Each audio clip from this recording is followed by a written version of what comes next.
Okay, you should see it appear on our page now. Might have to refresh. Actually, I can grab the link for you. I got it. It's right here. I'm probably going to hear myself in a second.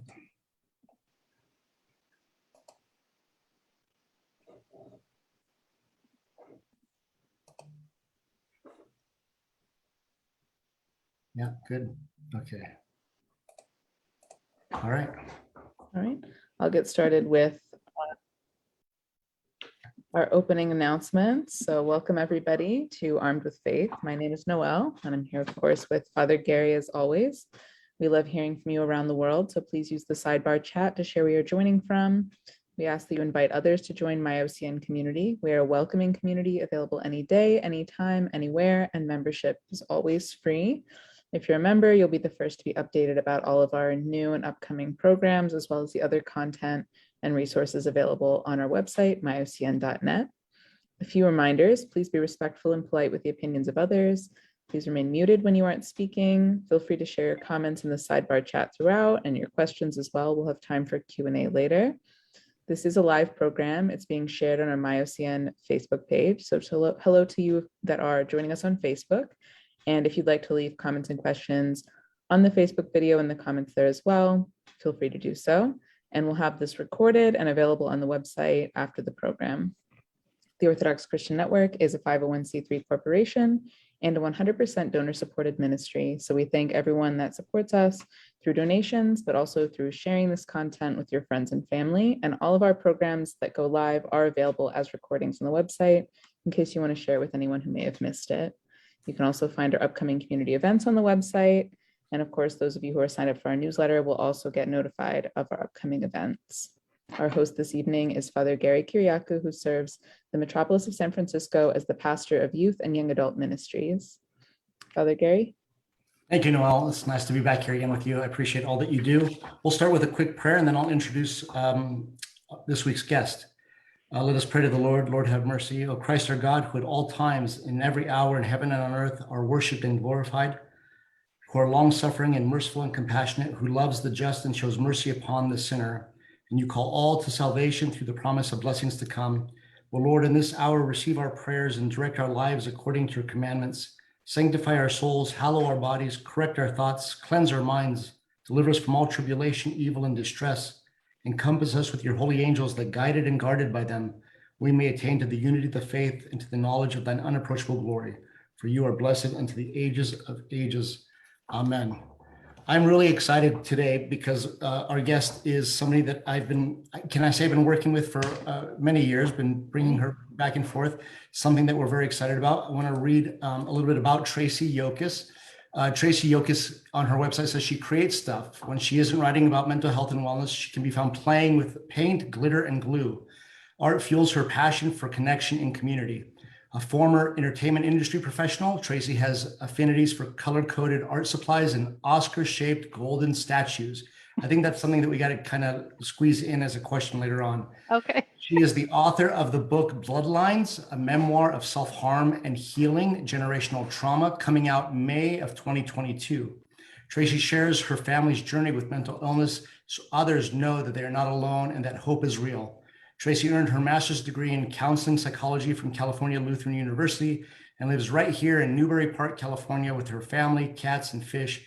You can find her on Facebook, Twitter, and Instagram at Tracey Yokas. That's at Tracey Yokas. And Tracey is spelled with C-E-Y, Yokas, Y-O-K-A-S. Tracey, it's really nice to see you again and nice to have you here. How are you? I am great. Thank you so much, Father Gary. I'm really excited to be able to have this conversation with you in the community today. I appreciate that. I appreciate your time. I know how busy you are as an author and a mom and a wife and all the things that you do. So thank you very much for carving out this hour for us. I do think that a lot of people have been saying, it's kind of cliche, that mental health is going to be the next pandemic. Rick Warren did a great big thing on it a couple of weeks ago that was shared with me. And that's what prompted my immediate phone call to you. And then just other things that have just popped up. But I don't think it's the next big pandemic. I think it was around before COVID. It certainly was magnified during the height of COVID and is kind of found its little bitty roots of engulfing us all here during COVID. And it's kind of like here, it's not like a pandemic that will end unless we learn the tools in which to do something about, right? And I agree completely. before we get into it, I found a great list that I just want to share, just a couple of them real quick. These are celebrities that deal with mental health, depression, anxiety, that sort of thing. First on the list is Dwayne "The Rock" Johnson. He says the struggle and the pain is real. He saved his mom from a suicide attempt when she was 15, and depression never discriminates. It took him a long time to realize, but he's not afraid to open up about it. Katy Perry. If people can see that I'm just like them, they can dream just as big, she says. John Hamm from Mad Men suffers with depression, and he found a way to find a friend, and the friend gave him help. And he says, all you need to learn to say is, I need help. Lady Gaga suffers from depression. Michael Phelps went through a depression stage after he had already won 28 Olympic medals. His lowest point came after the 2012 games, he says. He was in his bedroom for 3 to 5 days, not wanting to be alive. This is Michael Phelps. Kristen Bell. Bruce Springsteen, one of my heroes. Tracey, I know you've seen Bruce live as well. He said, maybe not today or tomorrow, but it's going to be all right. He also got help for the condition from therapy and medication. So these are some famous people that we just, opened up their lives and let us in. And, J.K. Rowling, the author of the Harry Potter series, Sheryl Crow, Terry Bradshaw, Buzz Aldrin, who was on the moon, became chairman of the National Mental Health Association. So, Tracey, there's a lot of people that suffer from this. And you said something very poignant in a conversation once. You said, Father, if there's somebody that doesn't know somebody who suffers from anxiety or depression, then I forget what you said. It's something to this along the lines of that's kind of odd. That's really rare, right? Well, it's actually not true. I mean, that's the thing, right? You just don't think you know somebody because you don't know. They haven't shared because they've been too afraid. And so that's what's really important about getting the conversation going and normalizing conversation around mental health issues, because with the stats the way they are, we all absolutely know somebody who's struggling, whether we know them or not, we know. So with that, let's get the conversation started. You tell me why Tracey Yokas has this topic as one of the heaviest things on her heart, or the heaviest thing on your heart. Why is it so near and dear to you? For sure. Well, I appreciate that. Yes. So in 2012, life was going on normally. I had my daughter was getting ready to start 8th grade, and everything was normal, whatever that means. And she was happy, healthy, doing well in school, participating in athletics, getting good grades, doing all the things that we sort of expect our children to do. Not a perfect person, of course, because who is? But just at the end of the summer of 2012, one day she woke up and she just decided she wasn't really going to have any breakfast. And then soon it became she wasn't going to have any lunch either. And then it became, I really don't want to eat at all, in very rapid succession. And so for our family, the issue first manifested with an eating disorder, which is not always the case, but that was the case in our family. That was the first symptom of her depression. And so things quickly spiraled out of control. And the child that I had always known and loved with all my heart was no longer the child that I had known. So her personality changed, her behavior changed. She became very angry and started acting out behaviorally against her own self. So the self-harm didn't start right away. That came a little bit later as we tried different treatments and they weren't working. But our journey together, what we went through as a family to try to help her heal, which in turn really means healing the whole family, because it affects everyone, not just the person who's identified as having the issue, is what has led me today, now 9 years later, to pretty much make my main mission to form community in various ways to have permission and dialogue around mental health and mental health awareness. Wow. Now, does your daughter know that you talk about her situation? She knows that you're here talking about Absolutely. it. Okay, good. Yes. And then with that, Tracey, tell me some of the things that you run into and that you deal with on a daily basis in the work that you do. Oh gosh, I mean, I would say overall that generally it really stems around the fact that there's still so much misinformation out there and so much shame and stigma. I mean, we work so hard, and all the volunteer work I do through NAMI, which we'll talk again about later, National Alliance on Mental Illness, is about destigmatizing the journey, because I don't know how exactly it happened or when, but a long, long time ago, we as a society got the impression that having mental health conditions was weakness, and that if we were just, stronger or better or fill in the blank, that we would get over it. And that's not how this works. And so fast forward to today, why it's so important to talk about, famous people who are very wildly successful is because mental illness doesn't discriminate. And we need to normalize this conversation because we all have it, whether we have issues that are maybe as severe as that. No, but everybody has mental health. And so it just needs to be part of the conversation so that people no longer feel that they're weird or bad or evil or any of those things. This is a very normal part of life. And in the pandemic, I mean, one stat I wanted to throw out: a few months ago, I watched a webinar that was hosted by Harvard and NAMI. And at that time, 31%. Can you tell us what NAMI is real quick? Yes, National Alliance on Mental Illness. Okay. So that's an organization that we'll talk about again. But 31%, there was a 31% increase in mental health visits to the ER for 12 to 17-year-olds. And that was a few months ago. So related to the pandemic, related to how hard it is for all of us to be in this world that we're living in right now, but especially the kids. So that's not 31% total, that's a 31% increase. So, there's some scary figures there, and we have just got to get over feeling ashamed, feeling alone. I get it. I never felt more alone in my entire life than I did when my daughter was struggling and we couldn't figure out how to help her, and she didn't want help, and she was getting sicker, and she started to hurt herself. And mental illness can be very dramatic to live with. It can be very scary and very confusing. And that's when we need the most help, but we're so afraid and we're so alone. We don't think anyone can understand until we finally reach a place where when we start talking about it, we realize I'm not alone. There's millions of people going through what I'm going through. And if we can bring these people together, imagine the energy and the support and the uplifting environment that we'll be able to provide to people who are experiencing some of their darkest moments for themselves or for their loved one. Wow. Now, you said it earlier and you said it again about normalizing it, right? Like, what is normal? And so can you explain, like, you said it, and like famous people that have it, we know that we got to be strong. You got to pick yourself up by the bootstraps. You got to suck it up. You'll get through it, tough it out, right? And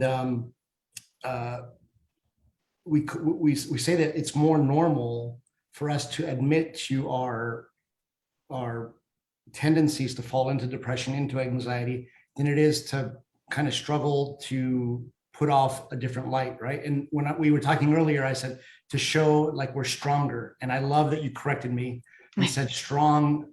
That doesn't mean strong, right? That means fake. And so can you tell us the difference, or what you think a new normal would look like? That is a great question. I mean, a new normal is just not believing if you are the person that's struggling, or if it's your child that's struggling, or if it's a community member that's struggling. Is the new normal is understanding that that's not abnormal, that no matter where you are in your life, no matter who you are, no matter what age you are, we can have mental health conditions. Some are it's a little, hard to get into all the details and probably beyond the scope, but some are, genetic, serious mental illnesses. Some things can be situationally based, or trauma can be experienced and things like this. So not everything is the same, but normal is everyone feeling safe and secure enough in their environment, in their community, with the people that love them most, to talk about these things and to reach out for help. Right. Right. Now, you said at the height of it, you had no idea what was going on. And you said, was it like almost overnight with your daughter that she fell into the depression, or did you see others? Looking back on it now, could you tell that there were other things that were poking their heads out? Yeah, that's also a really good question. I think there are some signs, that I didn't recognize until much, much later. Sleep issues when she was young, things that some research has proved can be seen as precursors to conditions later on. But for our experience at the time, it was certainly something that seemed like a switch got flipped. So one day everything was fine, and like literally the next day it wasn't fine. And it was very confusing. I mean, I think that's the first thing most people report, is because like, what is going on? Is it, normal like teen stuff that my kid is just sort of being a jerk, let's put it that way, or, they're doing like the normal teen acting out, and it's hard to know what, where the line is. But it didn't take long for her descent to continue. And really, that's the thing. When people ask me what to look for, it's really about how serious in terms of, are they able to function in their day? So it didn't take long for her to no longer be able, like she would manage to get through school, and then she would come home and have a complete meltdown, crying, raging, screaming. But yet there's also a lack of insight that a lot of people, not just kids, a lot of people that struggle with mental health can't see the reality of what's happening, so they don't think that they have a problem. So that was a lot of the beginning work, was her saying, I'm fine, you're the ones with the problem, there's nothing wrong with me, where we could all see that there was something wrong with her. And that is it is a complication when you're trying to get help and treatment if the person isn't invested in the process. Okay, very good. How long did it take you to find help, to ask for help? How long did you and your husband and your daughter fight it, or try to diagnose it yourself and treat the symptoms on your own before you finally said, we need to go do something?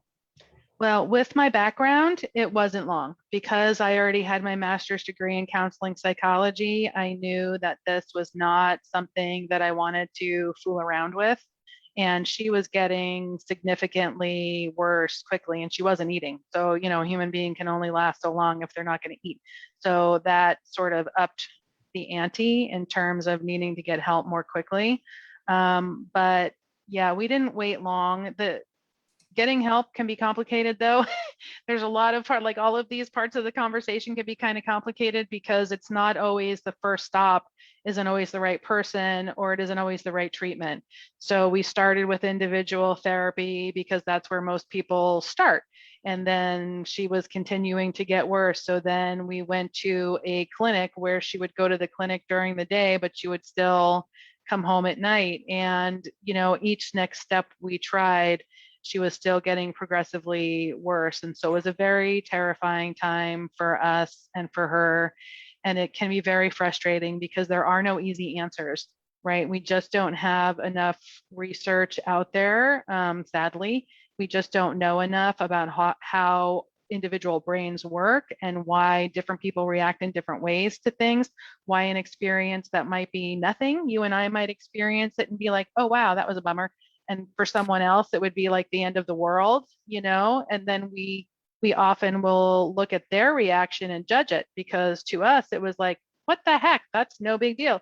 But to them, it's devastating. And so there's a lot that goes into, finding a treatment that will then work, and medication and things. But we did not spend a lot of time prevaricating, because we knew that she was sick, and we knew that we couldn't handle it on our own.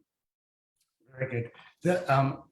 It's interesting because I thought you went and got your counseling degree in psychology because of what you went through, but you had it before you went through it, which is Correct. brilliant, right? So tell me what are 3 signs that you saw that you're like, hey, that's 1, that's 2, that's 3, let's go. Right. Well, for us, like I said, initially it was the lack of food intake. I mean, my daughter was never diagnosed with anorexia because there's some very specific criteria that have to be met, and she didn't meet them.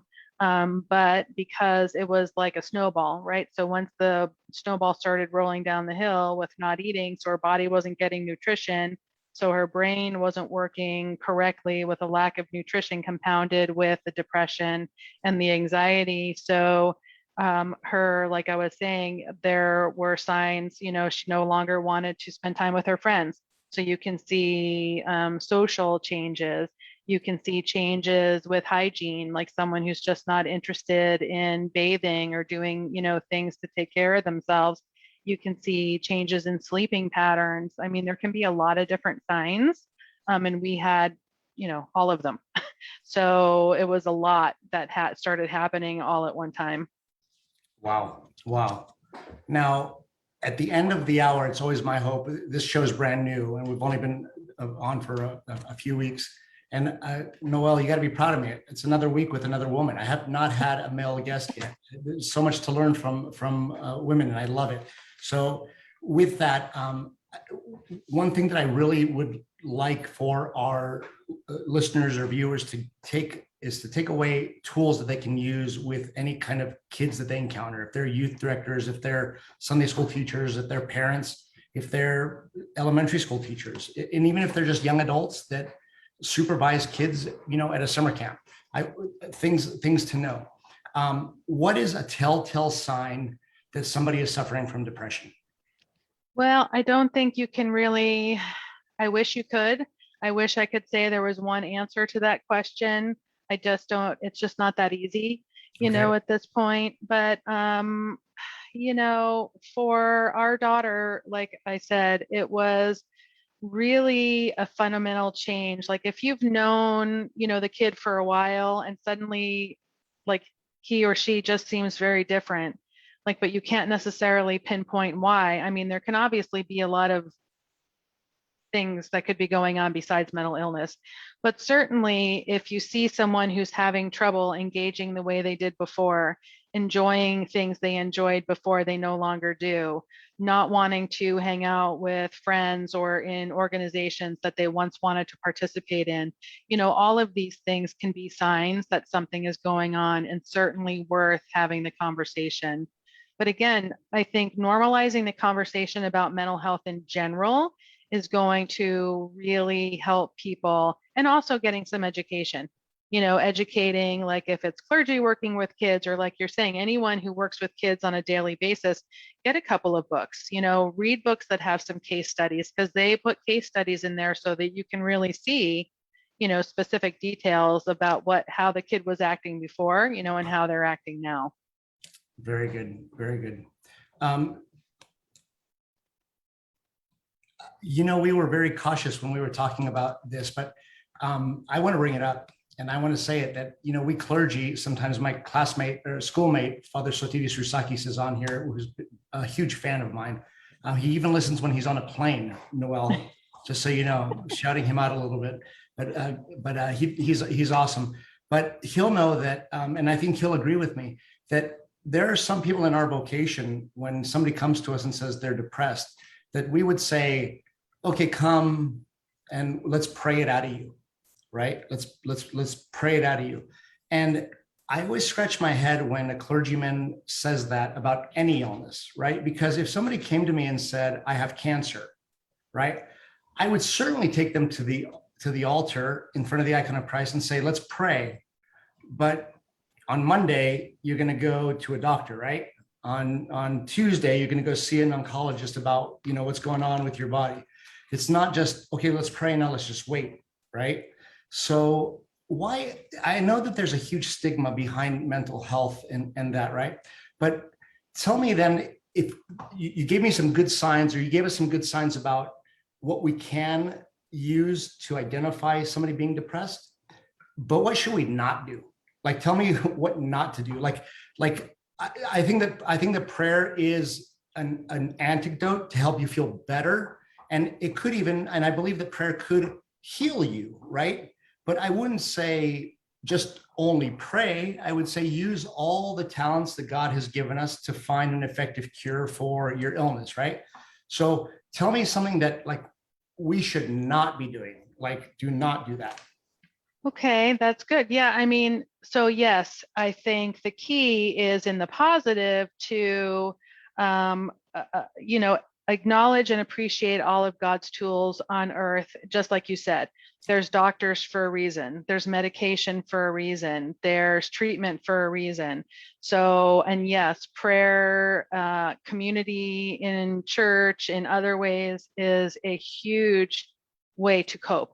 Right? That's really important. But what not to do, I guess I would say, is make things conditional. In other words, it's not God's love if you're okay. Ah, It's not, you know, we love you as in this community if you are better. It's like I'm a writer, right? So it's about the punctuation. Okay, so it's love, period. It's not love, comma. It's not love based on the fact that you're perfect, because that's impossible. There's no such thing as a perfect person. exactly. So it's really about not doing, not perpetuating the judgment that has always existed for what, you know, however, like we said, however it got started, not perpetuating the judgment around these things as character flaws, because that is the furthest thing from the truth. You gave a good example. Another one is like, you know, you see the cartoons all the time with a guy in bed with you know, their whole leg in a cast, and the doctor saying, okay, get up and go run a marathon. I mean, it's the same idea, right? This is an illness and treatment exists. And so we want to use the tools that are available, and pray and in community can be very powerful for healing in many ways, but it is not the actual, it is a part of the actual medication. And I mean medication of all those things, treatment, going to therapy, whatever it is, you know, different things, different diagnoses require different types of treatment. You know, it's not a one-stop shop. And so I think, but also remembering, especially for someone who's going to be working with youth, is that it's a family affair. What do I mean by that? I mean, yes, maybe the youth is the person who, there's, you know, fancy word like the identified patient, but the entire family is affected. So helping the entire family, for the parents, there's a lot of fear and grief and pain. We have expectations for our kids. We think they're going to be healthy and they're going to go to school and they're going to, you know, get jobs and they're going to have marriages or whatever. And sometimes that's not always going to be true, because there are some number of cases where things don't get better. But with family support, the numbers of people who end up in recovery is astronomically higher. So we want to engage the entire family in getting the support that they need, parents, other siblings, the child themselves, because everybody is affected by mental illness, not just the person who happens to be the, you know, the one who is suffering the depression. Awesome. I love that. Now, you mentioned it a couple of times, and some people say NAMI, some people say NAMI, National Alliance for Mental Illness, right? Yes. And Yeah. when we say, I was going to ask you if there's a national number that we could call, but obviously there is. So I'm going to ask Noel to put up the Google NAMI, National Alliance for Mental Illness, and put that in our create a link for that. Yeah. The main site is NAMI.org. Okay. And then just so people watching, I think maybe they're not only from here, but there is NAMI in every state.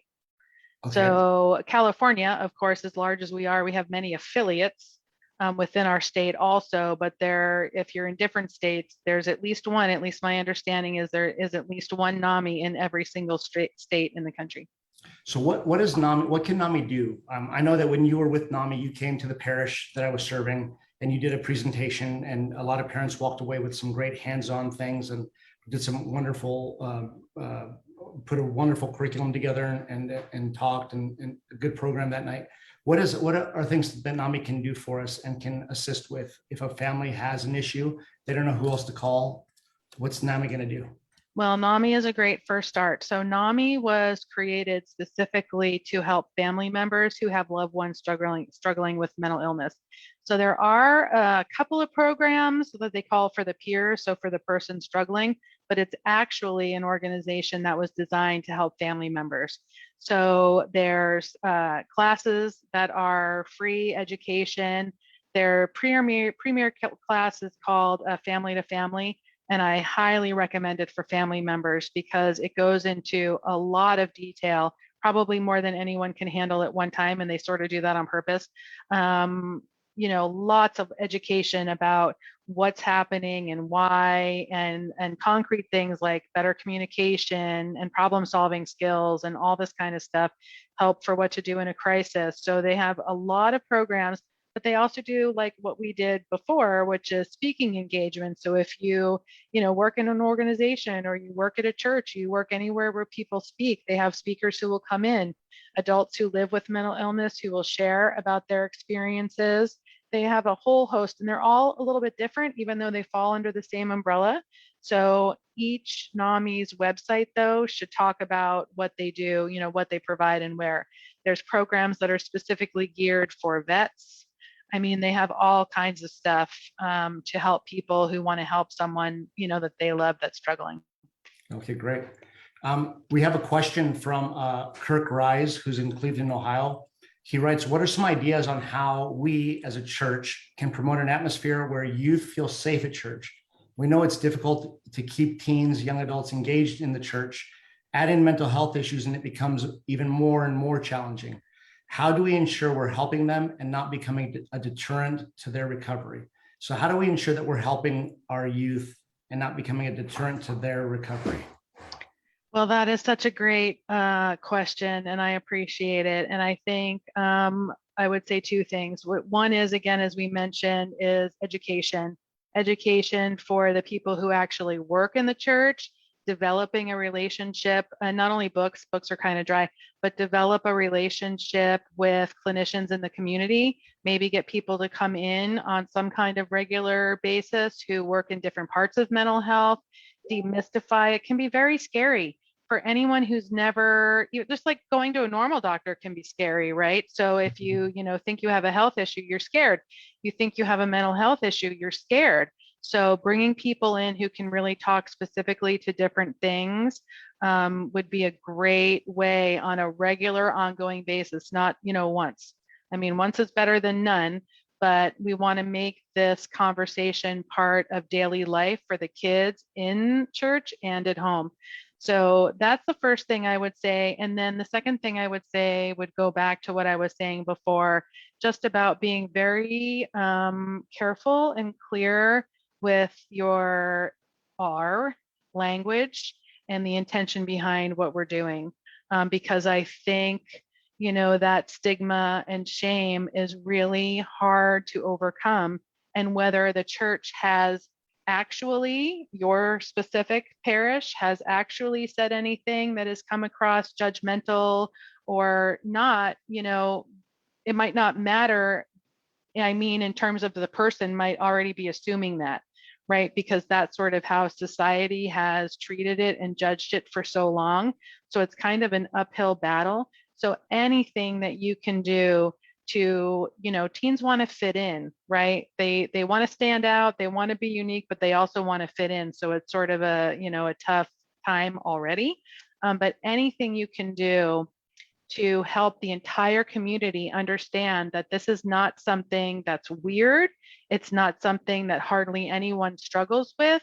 It's something that, is so common and becoming more common every day. So let's all jump on the bandwagon of talking about this like, we're all a part of it because we are.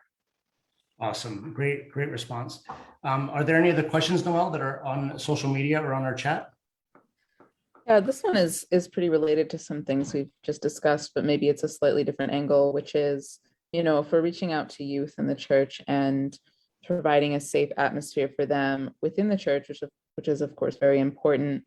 What do we do when parents are not supportive? Your daughter was very lucky to have a supportive parents. I know many people have had the experience where parents, for whatever reason, don't believe in mental health issues, don't believe in the treatments for them, don't understand how their child can have mental health problems without obvious trauma. So what do we do in that case?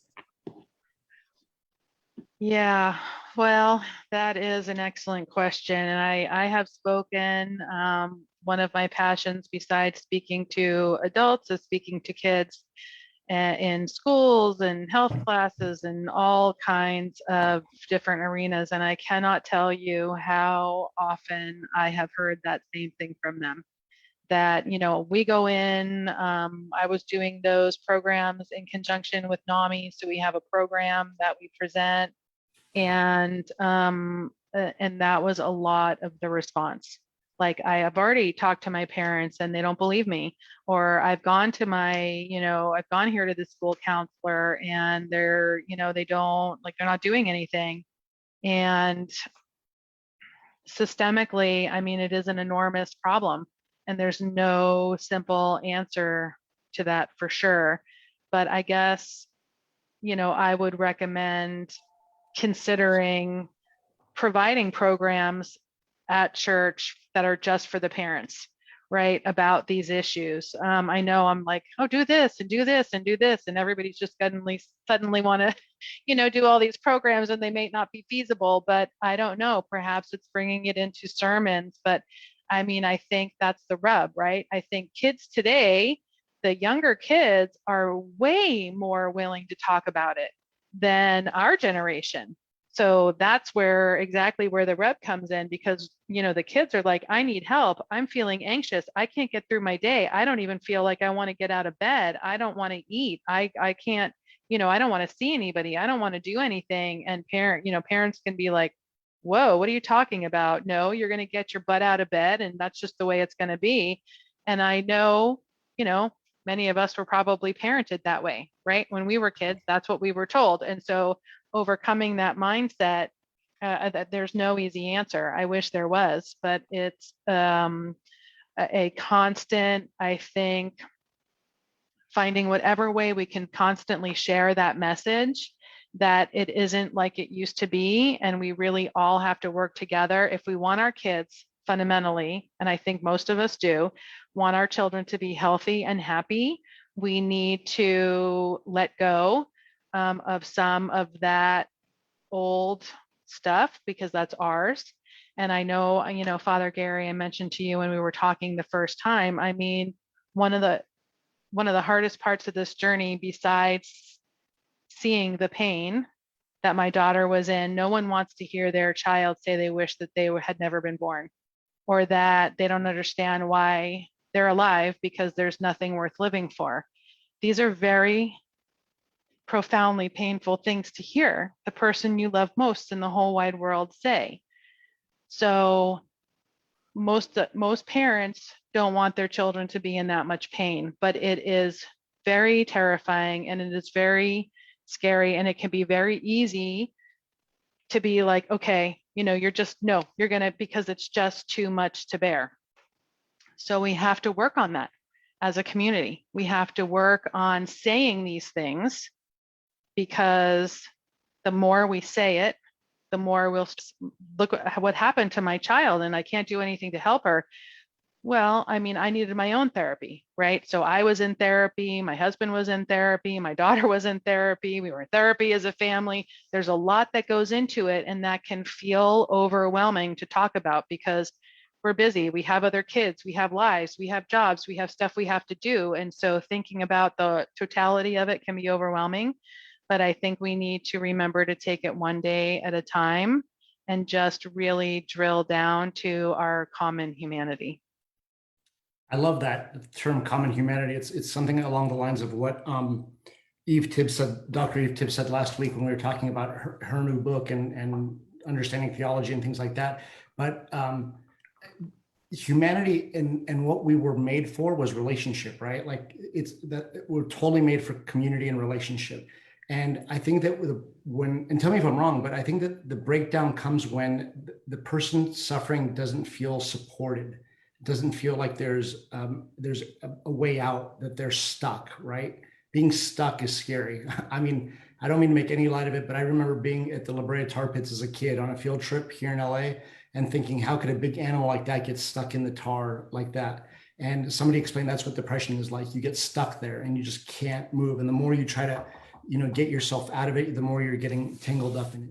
So I think this is such a huge issue, one that it's going to take more than just our hour here together to discuss. But your memoir coming out in May of 2022, you've shared a lot. Why is it that you wanted to put it in something that would last essentially forever nowadays with digital media? So why is it that you thought it would you would sit down and just start writing about what you went through? Well, I mean, for those joining late, I'm sorry. Tracey has a book coming out in May of 2022 called Bloodlines, right? correct. And go ahead. And she wrote it because.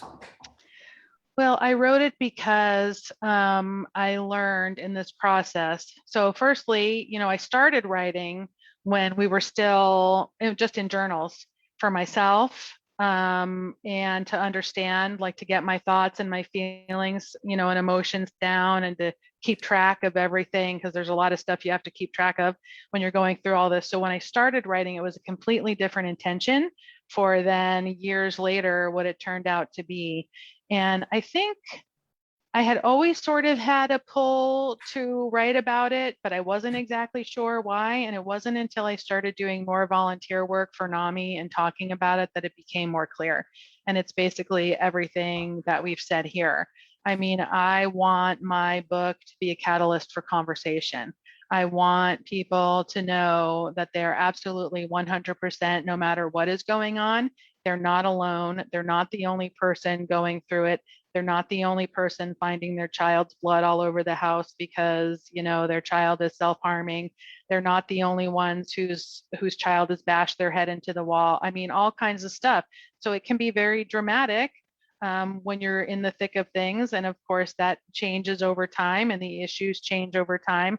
But I also think, so it's a memoir, it's not a how-to. And the reason I wrote it as a memoir was because I had to discover, which I wish I could have forced myself to discover it sooner, but that's not how, that's not how awareness generally works.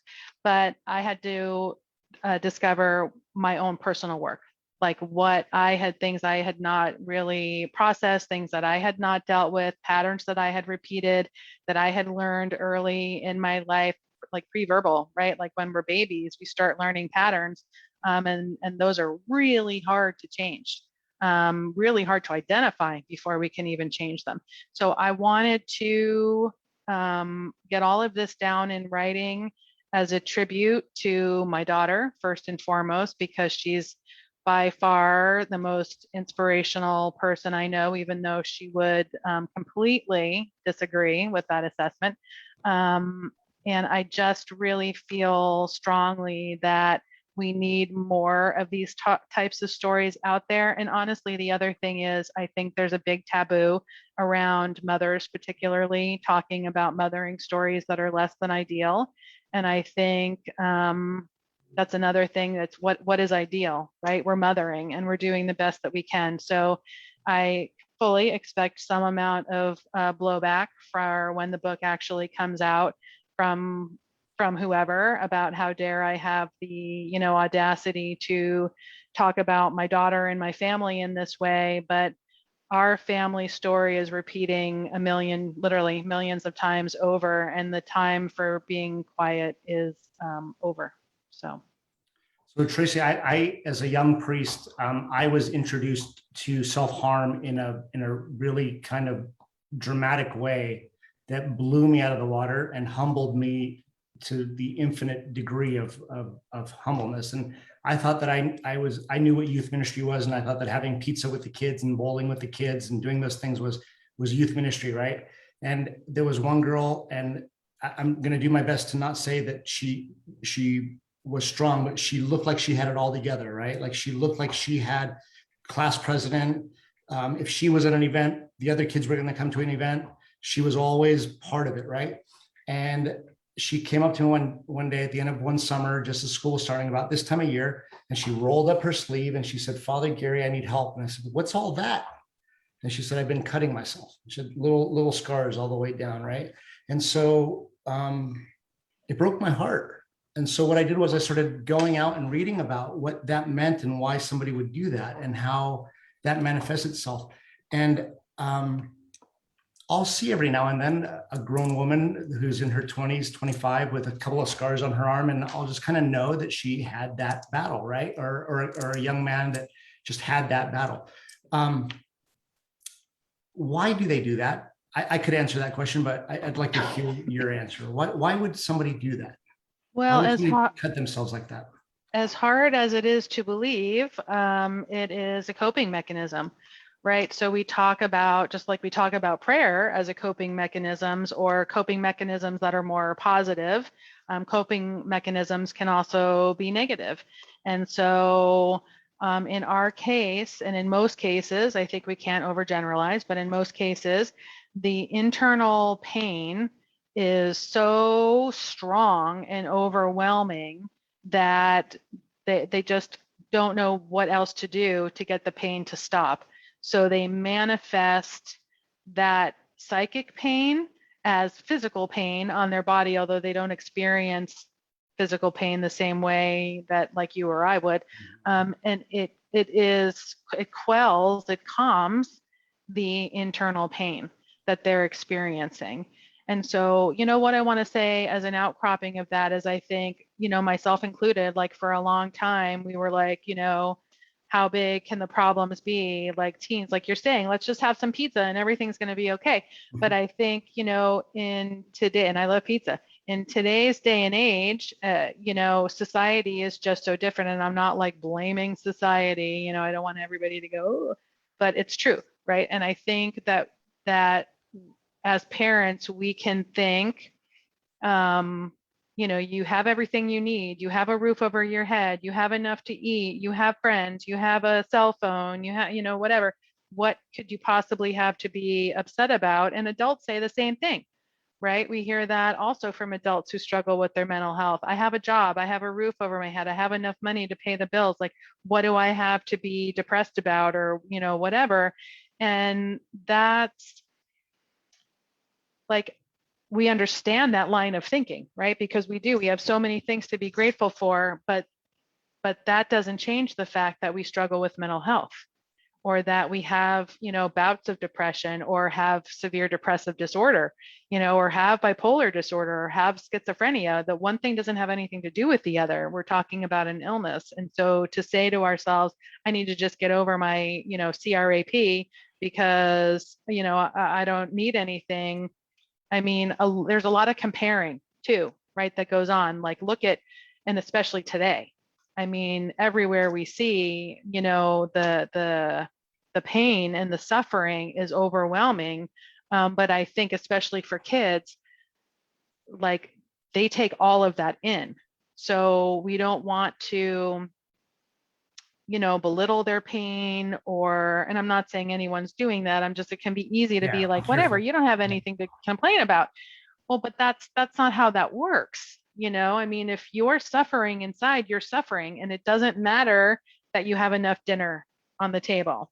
Or you got a great house on the beach, right? It's just right. the pain. The pain is the pain, right? Right. And yes, as we grow up and we begin to mature and we understand that we can put context to our life, and that we can be very profoundly grateful for the things that we have and all of that stuff. But that doesn't change the fact that we have pain, or that we have unresolved issues from our childhood, or we have patterns that are suboptimal that we learn that we haven't figured out. Like, why are we still doing that? Or, why do I feel that way? It doesn't do any good to just say, I need to get over my crap. I mean, it doesn't work.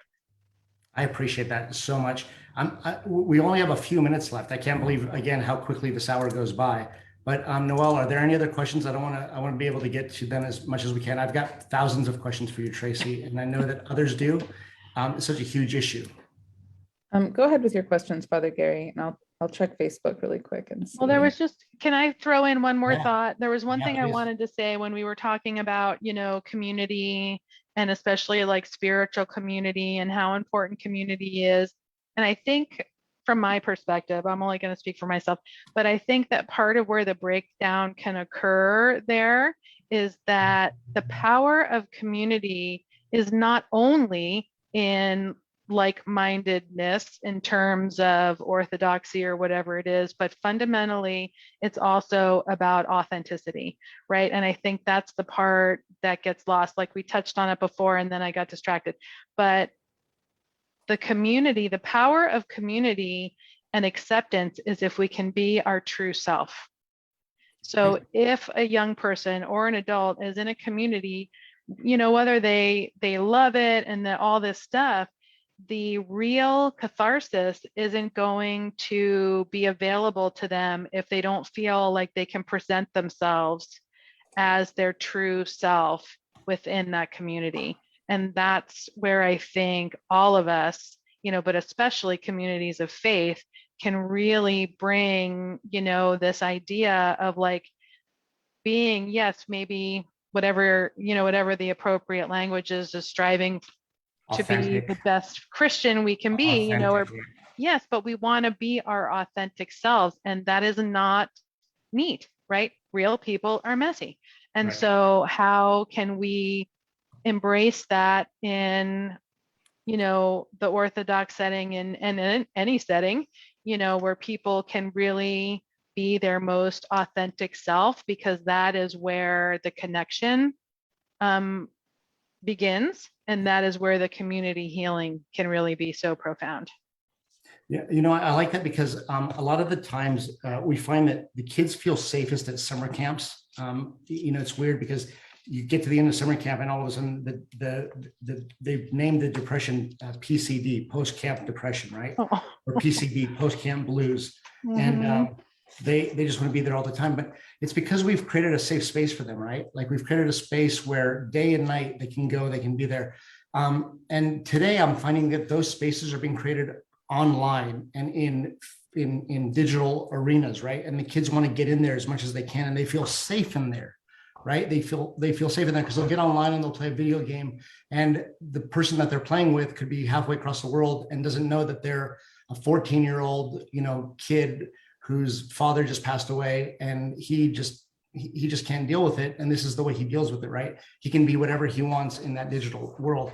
Do you think that that's why our numbers have spiked in the last generation? Is that why Generation Z is there? I know you probably don't have the answer to that, but I just want to know, like, I feel like our kids are suffering so much more today than they were 25, 30 years ago. And then even 25, 30 years before that, right?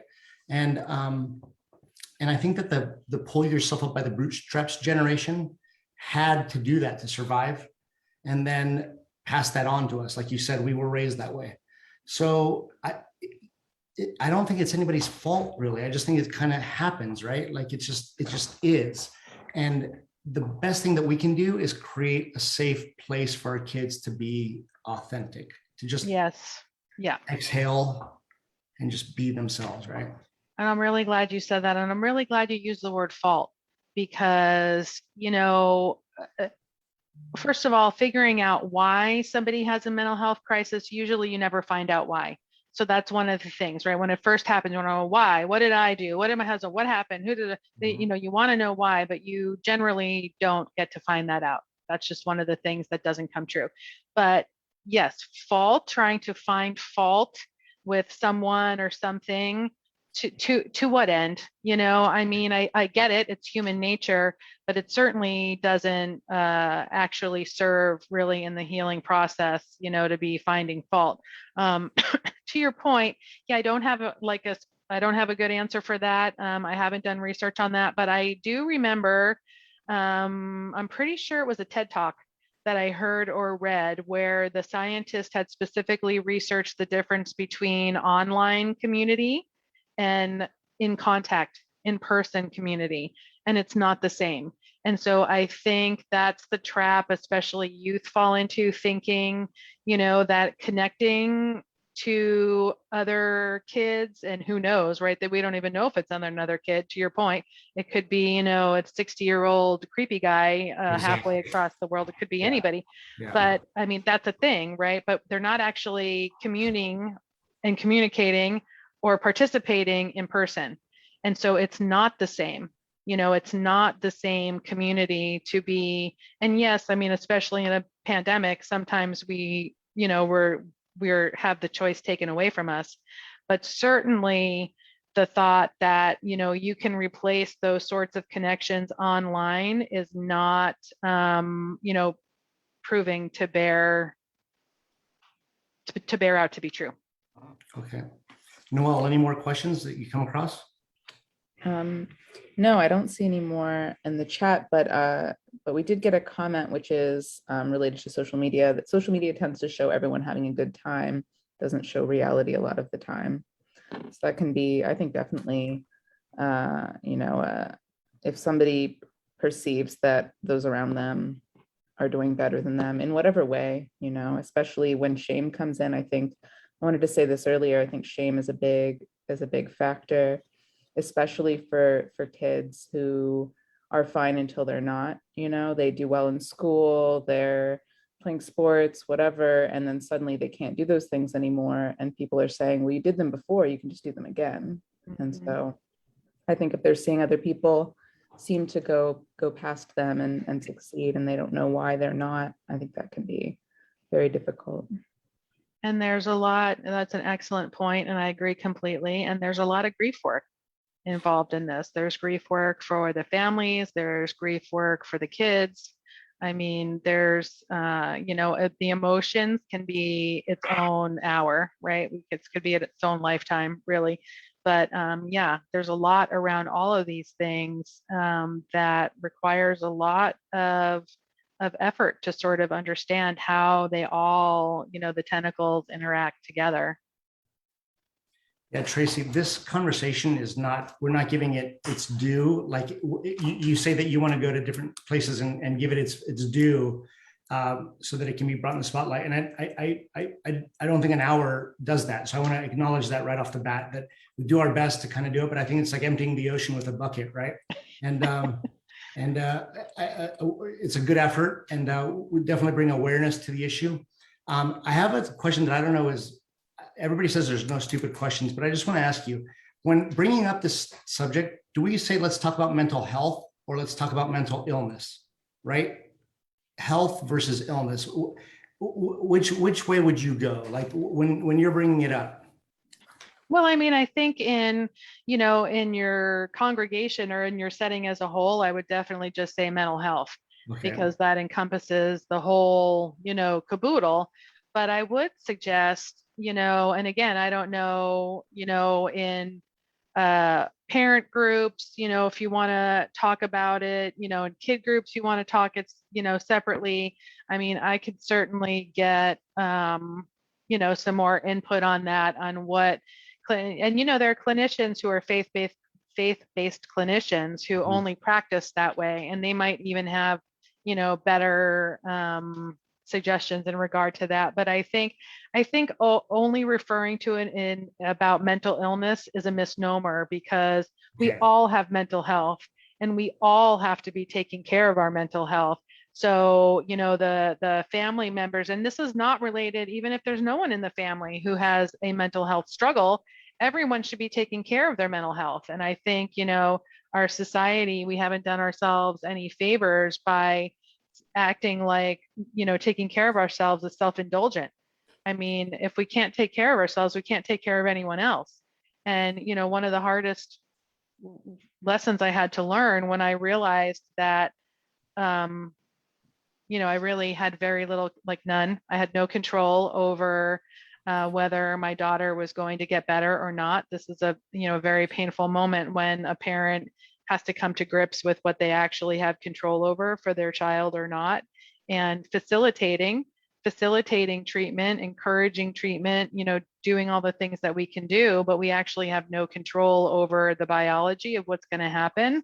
I needed to learn how to take care of myself because I'd actually never shown my daughter how to do that.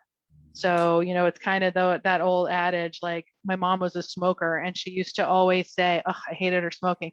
She used to always say, you don't smoke either. Do as I say, not as I do. Okay, like I get it, but that's not how it actually works. So if we can take care of, better care of ourselves, that helps the whole family. And it's not only about, it's about showing our kids how to do that, not just talk about it.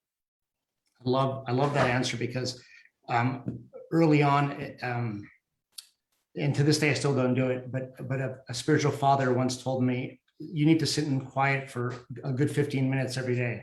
I was like, are you kidding? I don't have 15 minutes to sit quietly. And he said, good, then sit for an hour. Right? Yeah. So Yes. like we need it. We need, to take care of ourselves. And like, every now and then we can have a piece of candy or you can have a big piece of pizza and stuff like that.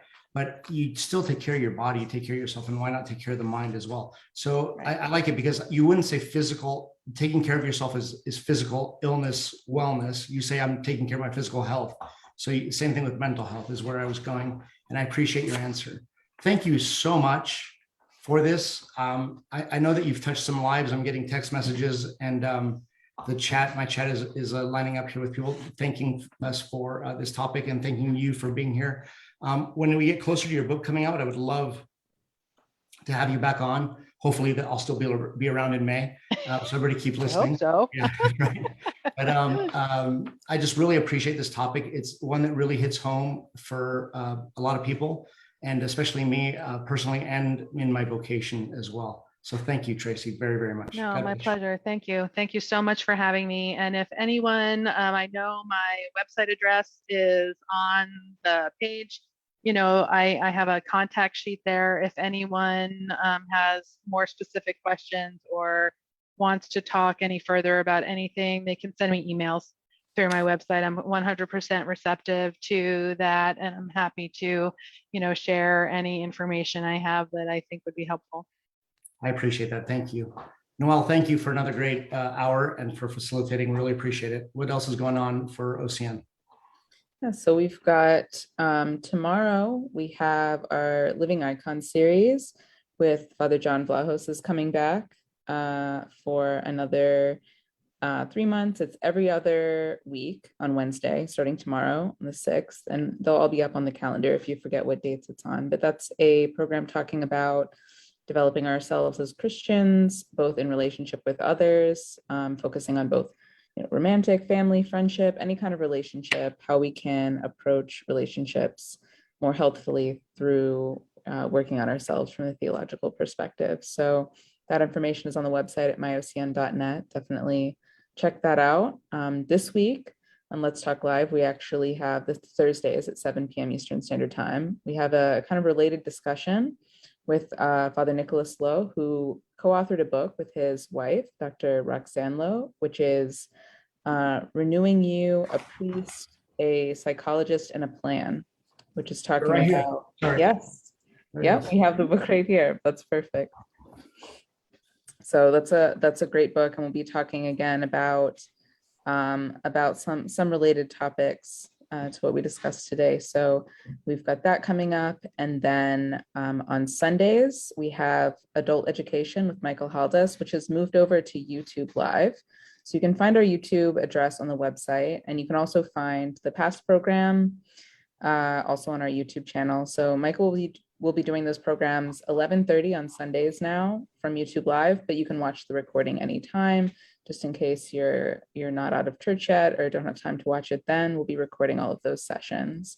And then, of course, next Tuesday, we will be back with Armed with Faith. And do you know what our guest is for next week, Father? Yeah, I've asked Father Nicholas Andrew Chow from Project Mexico to be with us. So he's going to come and talk about the work that he does with the young men in Mexico and how parishes can schedule time to go down there and offer their talents and treasures and time to help out in getting them to grow. So thank you for asking.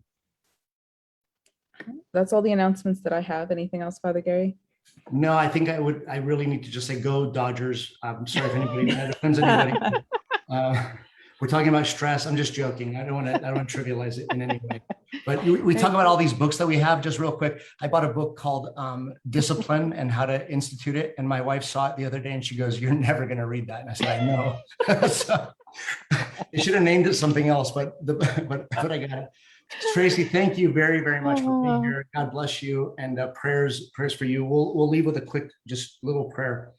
Blessed is God who is merciful unto us and nourishes us from his bountiful gifts by his grace and compassion, always, now, and forever, into the ages of ages. Amen. Again, Tracey, God bless. Noel, thank you. And everybody for listening and being here, thank you very much. Have a great evening and take care. Bye-bye. All right, we are live on Facebook.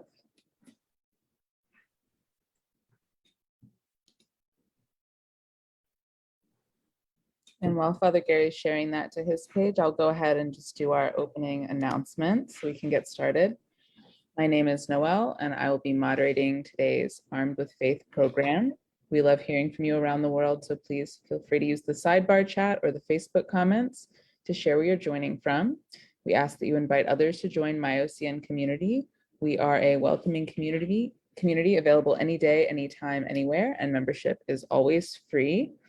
If you join MyOCN community, you'll be the first to get updates about all of our upcoming programs, many of which are coming out in a few weeks. And of course, we have several programs ongoing, and you can find all of our upcoming programs on our website, myocn.net, as well as articles and other resources. Just a few reminders for today's program. Please be respectful and polite with the opinions of others. Please remain muted when you aren't speaking. And feel free to share your comments and questions throughout the program in the sidebar chat, or if you're joining us on Facebook Live, you can post your comments in the Facebook chat. This is a live program being shared on MyOCN Facebook, and it's also being recorded for our website. So we'll have it available on the site under the program page after the show. The Orthodox Christian Network is a 501c3 corporation and a 100% donor-supported ministry. So we appreciate everyone who supports us financially. You can make a donation anytime at myocn.net, and we also appreciate everyone who supports us through sharing our content, engaging, and attending sessions like this. We really appreciate all of you. So I will turn things over to Father Gary for our program. Thank you, Noelle, and thank you to everybody for being here. Really appreciate you all coming back. And as you can see, we've brought Tracey Yokas back for another week, because the topic of mental health is one that I think we could actually do a whole podcast around, right, Tracey? And after last week's show, got lots of people who emailed, text, and got in touch with me and said, you could have done a whole other hour with her. So here we are, we've decided to do it and put it together. Mental health is a huge, huge issue right now. And it's something that we need to really kind of tackle and look at. It's in the news with the NFL and John Gruden's comments. It's in the media with different TV shows. And if you're a fan of Ted Lasso, you know what I mean. If you're not, you should watch the show Ted Lasso on Apple Plus and see what I mean about that. But they're bringing that on as a huge topic of discussion. And I think it's one that we really need to talk about. Tracey, before we start, I have so many questions for you, but before we start, I want to say, is there anything that you didn't say last week that you think, like thinking about it, I always say to people when they leave confession, you're going to get to the first street light and you're going to remember something and say, oh, I forgot to confess that. So like, did you think of something afterwards that you wish you would have brought up or discussed that wasn't discussed? Well, yeah, for sure. I mean, I think the one main thing that popped into my mind that I wished I had said was really around a statistic, which is that 50% of mental health issues present by the age of 14. So when we're talking about mental health and talking about our youth, that's at the top of the list about why it's so important, an issue to address with even before teens, but young people, teens, young adults, is because the longer, just like a normal disease, right? You wouldn't tell someone who, you mentioned last time we talked about like a cancer diagnosis, what you wouldn't say to someone who thought they had cancer, just wait 5 or 10 years, let's see what happens. I'm sure you'll be fine. I mean, mental health issues need to be treated, and the sooner they're treated, the better. So that's one big thing that I wish I had said when we were talking about this age group. So thank you for asking. One of the things too, Tracy, about the age groups that you and I discussed earlier today, and I want to bring up those statistics right now, and that's the difference between 30-year-olds today versus 30-year-olds in 1975. So the statistics I've come across are between people that were 30 in 2015 versus people that were 30 in 1975. So 90% of 30-year-olds lived on their own in 1975. That's only 70% in 2015.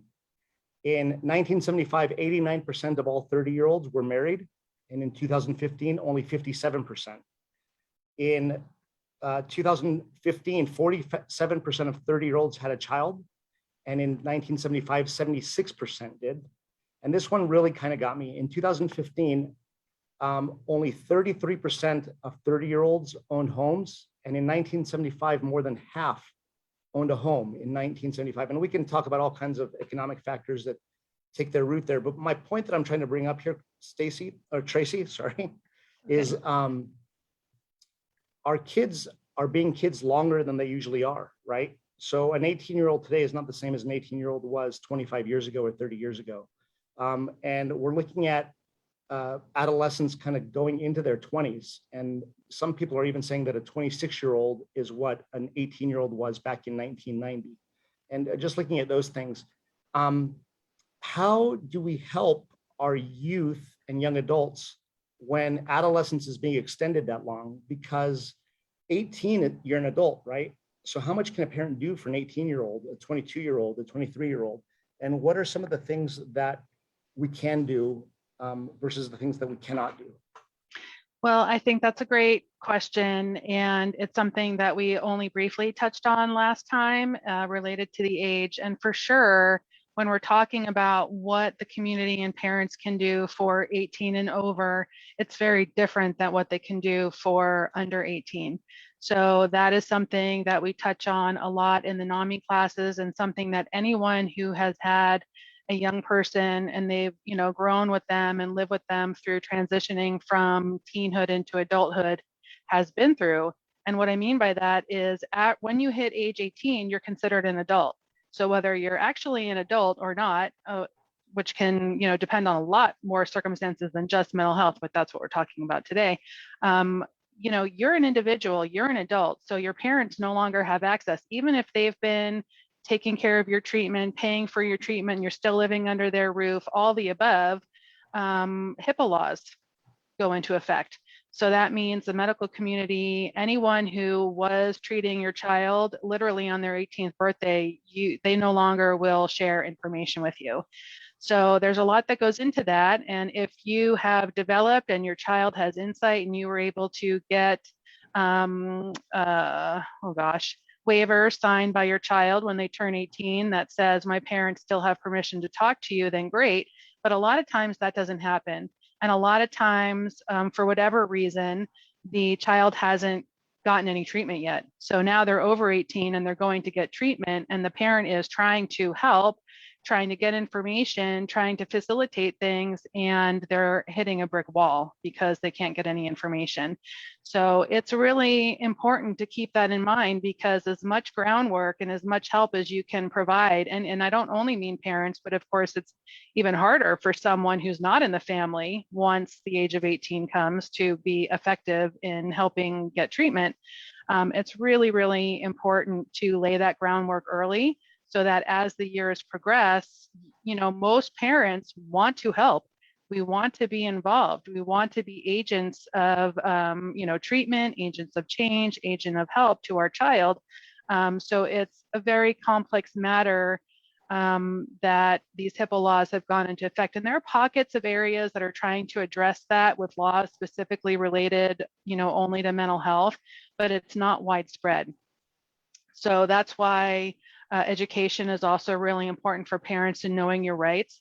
For example, even if the team, because hopefully there's a team, depending upon what the issue is, working with your child, can't talk to you, you can talk to them.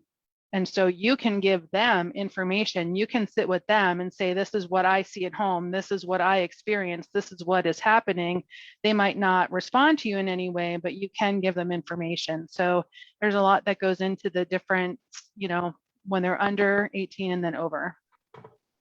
Thank you. I really appreciate that answer. And another thing I wanted to mention too before we started was I want to give our audience the opportunity to ask questions a whole lot sooner than the end of the hour. So as we're discussing here, especially this topic, if anybody has a question, please by all means post it in the chat or just raise your hand if you're here with us on Zoom and we'll call on you, because this topic is too much just for one person to be asking the questions. And if you have anything that you want addressed, I really want to address it, because like we said, this is a topic that is an issue that is really out and kind of at the forefront of everybody's mind. Like we said at the beginning of last week's show, Tracy, Rick Warren put out a message to all pastors throughout the country saying that mental health was going to be the next pandemic. And a few pastors responded by saying, we're already there. And we're seeing it, and seeing a lot of people who are suffering from stress and anxiety and depression and all the effects that the pandemic have had on us in a variety of ways, and watching how kids deal with it. And those kids, like we said, are getting older and becoming young adults as well. So by all means, if you have a question, anything that you want to discuss, please bring it up at any time so that we can get that. And Noel, feel free to interrupt me at any time when a question does arise. So Tracy, you know that I like watching movies. I like seeing different things. Depression, anxiety, mental health is a huge issue and a huge topic in the movie Dear Evan Hansen. We talked about that last week as well. And I'm a huge fan of the TV show Ted Lasso on Apple Plus TV. And there's I won't give it away, but there's an issue of mental health that comes up in that as well. What do you see when you watch TV? And you know, what's funny is that I had read something the other day that we have a filter in our head that allows us to hear things that we want to hear, right? So like when you'll hear your name in the midst of all these other noises when somebody says something, and you'll say, hey, did somebody say my name? And so when we're looking for it, we find it. And during this last week, I've seen it in a whole bunch of different places. And I've noticed mental health being a topic of discussion on TV shows, on talk shows, and everywhere else. How do you see it? How are you seeing mental health being portrayed today versus, 30 years ago? Well, I'm really too young to know how it was being portrayed 30 years ago, but Good thanks answer. for pointing Good that answer. out. I think it's important, right? It's very important to bring up popular media and social media because of the impact that it has on our youth, maybe more so ever today than certainly long ago. But I think what's changing is that people with mental illness, especially significant mental illnesses like schizophrenia, bipolar disorder, things that would be considered, like most things, there's a spectrum, right? So things that are on the more serious end of the spectrum were portrayed in the media in a way that was not necessarily accurate, but it made for good TV. So that means, the crazy person who has schizophrenia on Law and Order, or whatever show is acting out and killing everybody and a mass murder and all these things, when in actuality, people with significant mental illness, statistically, that is such a hard word to say, statistically, more likely to receive violence than perpetrate it. Now, that's not always true, of course, but we're talking about, majorities here. So I think, especially with the dialogue and the snowball that is now rolling down the hill, people are being much more conscious today to portray mental health issues with accuracy and with care. And so why is that really important? Because our kids are seeing this, right? And so if they see portrayals that are inaccurate, well, it certainly doesn't help them feel safe or secure to come forward and talk about things. So it's important that they get it right. But I also think it's important that they're kind of still showing both ends of the spectrum. So I don't watch Ted Lasso, but you told me a little bit about the issue. And my daughter, like, I feel bad not giving, I don't want to give anything away either, but she had been ill. Let me just say it this way. She'd been ill for many years before she had a panic attack. And so things can change over time. But I think from what you were telling me, the story is they're trying to show that there's still stigma attached to it and that it's still a scary thing, even for grown-ups to come out in their workplace or in their houses of worship and say, this is something that affects me because of all the misunderstanding. So, you know, people are going to assume X, Y, or Z because whatever, because of social media, because they don't have enough education about it, because of experiences maybe they had with when they were kids with someone who they were told had some kind of it. There can be so many things that go into it. But today, at least, I think they're being much more cautious, at least most of the time, about portraying things in a way that's going to aid the dialogue as opposed to harm it. Yeah, and I do have to say, Crystal, we'll get right to you. I do have to say that Ted Lasso did a great job of remedying the problem at the end of the show. I don't want to give it away, but they came around and they really kind of hit a home run with addressing it in the end. Crystal, welcome from Washington, D.C. How are you? Am I mute? No, you- you're No, live. you're good. We can hear you. Um, full disclosure, I'm Father Gary's cousin. Favorite To know. cousin, I'm sure. Anyway, I have 3 daughters, and I find that sometimes they seem to get very anxious and overwhelmed just by what's going on in the world. And they said, and one time we had this discussion about everything, and they said, "You don't understand, Mom. You didn't go through any of this." And what they forgot is that when I was about their age or younger, we had the Detroit riots, which is where we lived. And then we moved to California, we had the Watts riots, and then we had Vietnam, and then we had Watergate.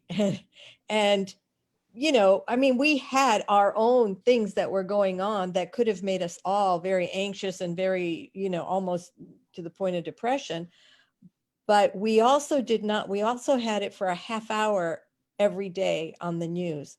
And I'm really concerned that I think the major problem that I'm seeing with a lot of kids and their anxieties is that they're bombarded all day, 24/7. I mean, if I had to watch everything that was going on in Vietnam, or all the Watergate hearings and all the corruption and all the riots in all the different cities, you know, all these cities burning, I think I would have felt the same way, but I was inoculated from it because I only got to see it, if I did watch it at all, for a half hour. I didn't get it on my phone. I didn't get it on my TV. I didn't get it on my computer, you know. So how do we, I know everybody says, well, you know, tell them to turn it off, but it's really, I'm very concerned about what we're doing to them with all this constant bombardment of information like that, bad information. I appreciate you. I appreciate you bringing that up because I just read the other day that today we get more negative news in one day than a person got in a year 50 years ago. 50 years ago, you got as much bad news in a year as we get in one day. That's how fast news travels these days and how much bad news we hear. So yeah, Tracey, that really has a huge impact on it. And how do we address that? Because one of the first things that they do when you go to a facility for treatment is they take away your devices, right? That is correct. Yes, they do. And, you know, I mean, I wish that I could wave my magic wand and have this not be the case, but I think, you know, this is where we are in the world. And I know from my daughter's perspective, that is as harmful as her access to social media was, she could equally say there was as much that was helpful. I don't know as her, you know, mom, if I necessarily agree with that. And there's certainly no easy answer as it relates today, especially kids who are older. I mean, it's one thing if you're talking about kids in elementary or middle school, but you know, once they hit high school, I mean, it's pretty much, I think, a losing battle, which doesn't mean that parents can't have boundaries. They certainly can, and they certainly should. I don't have any easy answers to that, except to say that I think for all of history, kids have told their parents they don't get it, right? So your parents probably said something similar to you, and you thought they didn't understand either. And I'm not minimizing your question because I totally agree with what you're saying. But I think that you're right. I think today they are bombarded and it's a very complex matter. And it also depends on the age group you're talking about. So one thing I know, you know, Facebook is in the hot seat because as the whistleblower testified in front of Congress, they had the information that Instagram was dangerous for young girls and did nothing about it. And so the girls that were on Instagram at a young age had higher rates of incidences of self-harm and eating disorders and these things. So it's a significant issue. And with my daughter, I just tried to, in between times, when we did actually end up having to put her in residential treatment when she was 14, which was devastating for her and for us. And they did take her devices away, but it only does so much, because of course, eventually she came home and eventually she got them back again. And I just try, still with her today, now she's 22, and I try to spend my time, instead of fighting the battle about whether she should be on social media or not, because I personally feel like that ends up being a waste of my time and breath because she's not going to give it up, is to really try to continue to reiterate reality.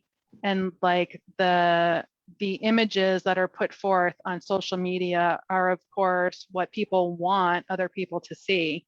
And it's likely not reality, especially when young girls are looking at movie stars or, whoever these things they're looking at is constantly kind of putting in a shot of reality that you have no idea what's on the other side of that. It's similar to what we were talking about last week with movie stars, right? And how you would never look at The Rock or any of the people that Father Gary mentioned and think that those are people who might have mental health issues.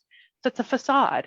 So, kind of reiterating that in an age appropriate way and having the conversation with your daughters, I hope is something that's helped me with her, to kind of just remind her like that they're showing you what they want you to see. You have no idea what their reality actually is. And we can't compare.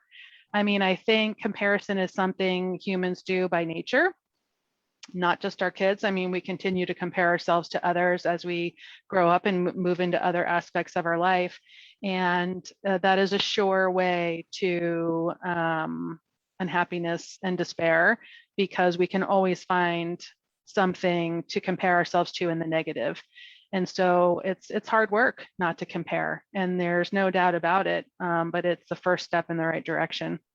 I hope that's helpful. There's no good answer, so I hope that helps. Tracey, Sheryl Crow has a song called "If It Makes You Happy, It Can't Be That Bad," and she's talking about heroin, right? And so in that, I want to ask about self-medication.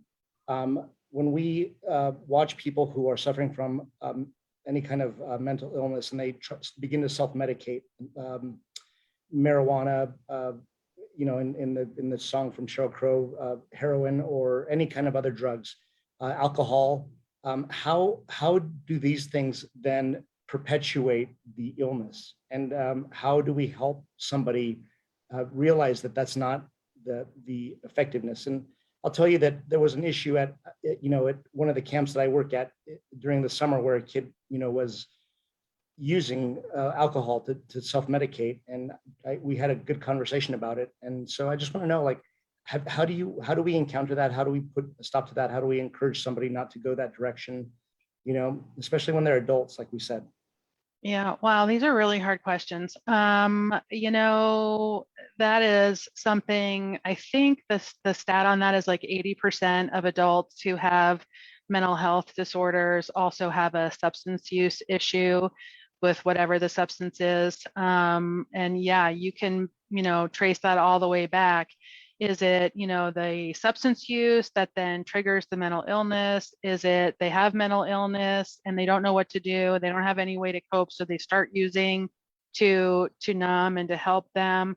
I don't know exactly. And I'm sure for every case, it's actually different. And they have, treatment centers that are designed, they're called dual diagnosis for a reason, because, it's such an insidious problem. And again, I mean,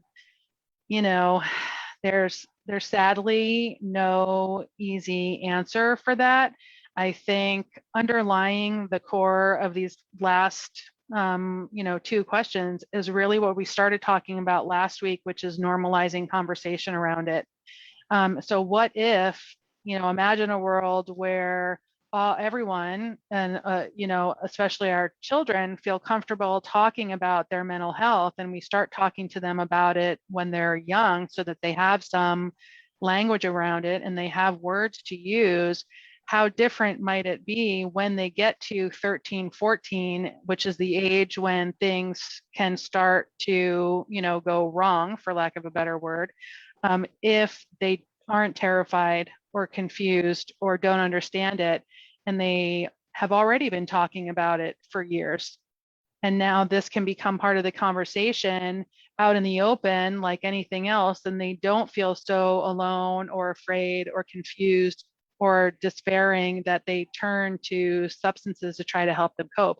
I mean, we talked about negative coping mechanisms last time, specifically in reference to my daughter's self-harm, but that's what substance use is. It's a negative coping mechanism. So perhaps if we can, get this dialogue going so that people aren't so afraid and they know that there's going to be people there to support them if they can get help that they need. Does that mean they're going to suddenly stop using? Of course not, because addiction is, that's a medical complication in and of itself that I'm sure you could get an addiction specialist to come on and talk about. I'm not really qualified to talk about that as a, medical condition, but it certainly is and needs to be part of the conversation, and to be aware that, many people turn to substances because they do have, mental health issues that they need help with, and they don't know what to do. So Tracey, let's open the conversation. And a lot of the people that are listening or that are on this are youth workers and encounter youth. It might even just be parents, and not just, but our parents and that. So let's talk about ways to open the conversation. When you're talking about starting a conversation with a young person, and let's say you want to get them, how should I say, I'm trying to think of the right way to say it, but to coach them about mental health before they get to 14, right? So that when they get to 14, there's a healthy conversation surrounding it. How do you start that conversation? What age are you talking about it? What are you mentioning? What are you bringing up? What are you doing? In an earlier show, we were talking about teaching kids leadership. And one of the things that the guest said, Dr. Zeppo said, was one time when her kids she has twins, and when they were 7 years old, she dropped them off in front of a CPK, which was their favorite restaurant, said, go in and make a reservation. And they neglected to make a reservation because they were, embarrassed to. And so she put them in the car and she went home and taught them that, you have to step out of your comfort zone to learn a lesson sometimes. And that was the last time that they ever, didn't do something social like that. I may not be relaying the story too correctly, but she gave us an example of something that you can use to train or to teach a child. What are some ways to open the conversation around mental health with young people that are 6, 7, 8 years old? Do you say, are you sad? You try not to use yes or no questions. How do we open the dialogue with them? Well, another good question. And yes, it certainly has to be age appropriate, and you're not going to have the same conversation with a little one that you're going to have with a teenager. But yeah, I think fundamentally, even more important than the words that are used necessarily is your presence. Like being fully present with your kids. Now, we're busy, right? We have lives, we have jobs, we have lots of things going on, but I think that that's, part of the problem. And this, I'm not saying this, I'm talking about myself. Okay. So I'm not like saying this in a blaming way. I mean, I think as a society, we are all just so overwhelmed with things. And like, back in the day, if we were still in Little House on the Prairie, we wouldn't have anything else to do, right? We would work all day, and then we would come in and we would be sitting together at dinner, and we wouldn't have one kid going to soccer and the other one going to water polo and the third one going to piano and the husband maybe working nights, and I've got to work during the, I mean, it's just a different life now than it was. So I think fundamentally the most important thing, and I know that's not easy, right? I'm not saying it is, like I have to practice this as a 53-year-old, person with my daughter at 22 today. Like I have to remember that I need to just, calm down and come into the moment and be very fully present, make sure that I'm hearing what she's saying, that I'm not thinking about, what I'm going to make for dinner tonight. I mean, she's flown the coop now, so it's not quite the same, but up until recently she was here. So, fundamentally, people want to be seen and heard. I think that's true from the minute that we're born. And I think that doesn't change, as we get older. I want to be seen and heard. I mean, grown-ups need these things too.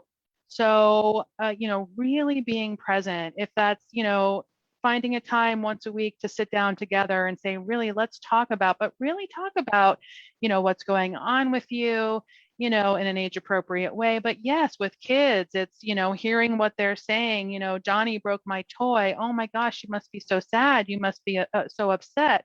And validating that the kid is what they're experiencing, what they're feeling. I think a lot of times, we touched on this last week, especially of a certain generation, it was like, get over it, like whatever, or just, it was different. Like parenting was different then. And so, we didn't learn how to do that, is what I'm trying to say. So one of the classes we teach in NAMI, the family to family class that I mentioned last week, an entire class is devoted to communication, because it is such an important thing. And it's a thing that we're not actually trained how to do all that well, right? Because we start learning how to communicate before we can communicate. And we learn that from our families. So if our family isn't that great at it, guess what? We're not going to be that great at it either. And so there's nothing wrong with thinking to yourself, even if you don't feel like you have, a significant, mental health crisis, if you're concerned about your communication in your family, get a book about communication. There's a great one I have on my shelf called Nonviolent Communication. Get into therapy for a little bit. Say, I'm a little bit concerned about how am I communicating properly with my child? Am I able to support them with what they're going through? And talk to someone who is a specialist and can help you learn, why I statements are important, and why when you're having conversation with someone who may be upset, you want to listen and you want to reflect what you're hearing back, and how you can help people feel seen, heard, and validated. These are not things, and I get it, because I had a master's degree in counseling psychology, and I still didn't feel like I could do it. Right? Because it's one thing when you're sitting in therapy for 50 minutes and someone is paying you and you have this very contained little box, but that's not how we live in the real world. So in the real world, like, I got to make dinner, right? And I got to do it, and I got to pay the bills, and so, it's okay to admit that we need a little help learning skills that are going to help the whole family. And especially if we have a kid who is struggling, but being present and being non-judgmental, I think, are the two big keys. Because if you don't know how to do that already, because it was never modeled for you as a kid, it's harder than it sounds. I guess is what I'm trying to say. Totally. Right. And as you're saying those things, a million things pop into my head, and like one of them is, what's the difference between stress over like an exam and anxiety in life altogether, right? What's the difference between grief, losing a loved one, and depression, right? How do we tell the difference between that, and how do we know that something is seasonal and something is, an issue? Is there any way to tell and to talk about these things? Because look, my grandfather dies, I'm going to be sad for a while, and then life continues on and goes on. But a person who's depressed, that might magnify their depression, right? And so how do we tell the difference? How do we help somebody through that? How do you understand that?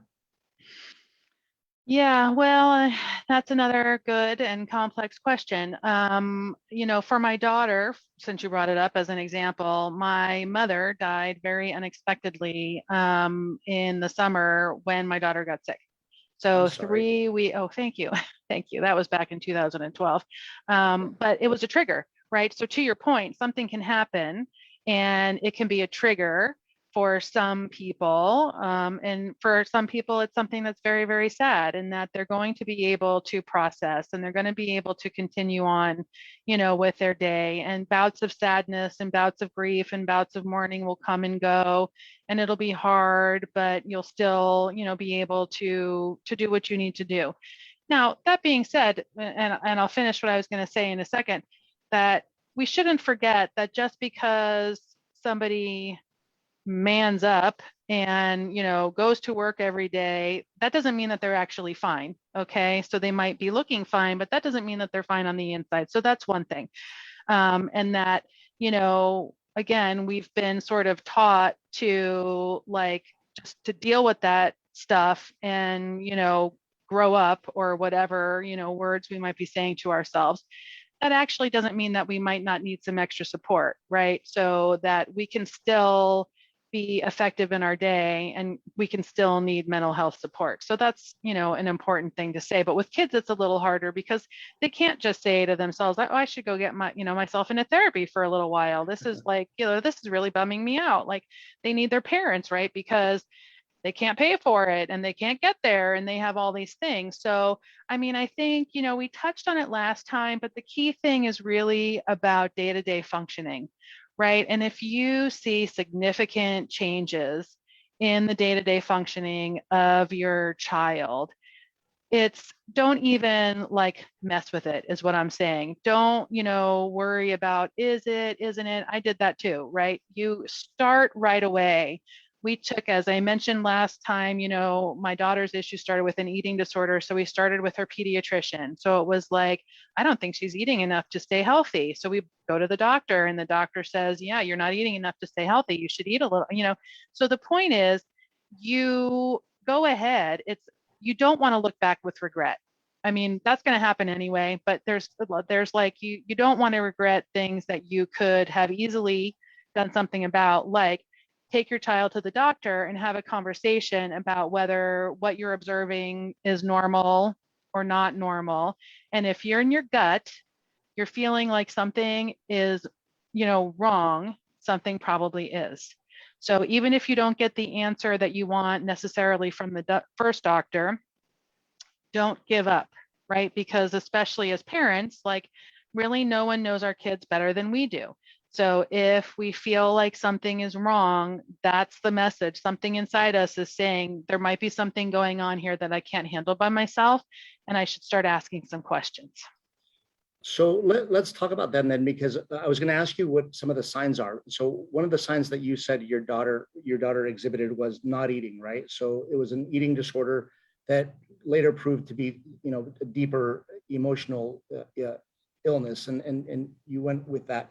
Tell me, are there other things that we can see? Withdrawal. I can imagine a kid not wanting to get out of bed.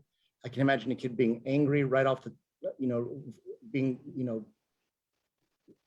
set their, on fire right away, getting, flipping out over the littlest thing. What are some things that we can miss as parents that are telltale signs that, your kid is having an issue? Well, yeah, everything you just mentioned, and sleep changes can be an indication. We touched on last time changes in their, willingness even to do like hygiene, changes in their willingness to or want to be with other, like their friends. They can withdraw, they can become isolated, they can, yes, emotional volatility is a big one. They can just not want to leave the house. It sort of depends on what the issue is. There's different signs. Some things are the same, which is part of what makes getting a diagnosis really complicated, right? I don't want to leave anyone with the impression after, an hour or two of conversation that it's like, oh, you take your kid to the doctor says X, and then you get some help and then everything's fine. That is not generally how it goes. I hope that we get to a point where it is how that goes, but we're not there yet. And there's just not enough science that's been done, enough research. They're starting now, right? There's a really big push. There's especially with depression, anxiety, because these are the things that most people are struggling with. So there's a lot of overlap, and then there's not overlap. But those are the key, things that you'll see. You've identified them all, and it's like, your child will be behaving, most of the time one way, and then it can be almost like the next day. It was almost like that for us, things start to spiral out of control. and you're very confused. And it's like, wait a minute, yesterday this was fine. Today you're raging, you're crying, you're slamming the door. You don't want to, I mean, it can be different things. The key is to listen to your sense, I think, and your inside sense that is telling you something is off, and to don't hesitate to reach out for assistance to people who do this for a living to help guide you. If they don't think so, they'll tell you, no, like, this is normal, right? I mean, like, whatever, for whatever reason, this is happening and it has nothing to do with mental health, and then they'll tell you. But if they're concerned, they're going to say no, like, I really think this might be serious and you should probably get a mental health professional involved. So we're coming up on the hour's flying by again, and I know I'm going to get text saying we should have continued on going and kept talking about it. But what I want to ask you is, if you could get everyone in the world's attention for 30 seconds to give them a message about mental health, what would it be?